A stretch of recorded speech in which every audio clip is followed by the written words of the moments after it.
How to bring back the missing phone icon on iPhone. Hello everybody and welcome back to our channel. So let's get started without any further ado. So if your iPhone is missing the phone icon, you have to make sure that the phone icon is present in your iPhone. For that, simply go ahead and search for phone. And if you found a phone icon, it means that your phone application is still on iPhone. So in order to get back the missing phone icon in iPhone, open up Settings application. From here, scroll below and then tap on General. Now, inside General, scroll below again and then tap on Transfer or Reset iPhone.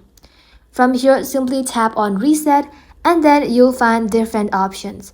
From these options, simply tap on Reset Home Screen Layout.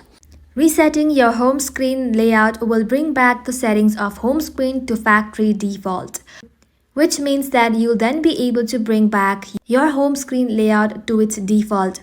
So go ahead and tap on Reset Home Screen Layout, and once you tap onto it, head back to your home screen and then you'll be able to find the missing phone icon on iPhone. And that is it for today's video, guys. Thank you all for watching the video till the very end and stay tuned until our next upload.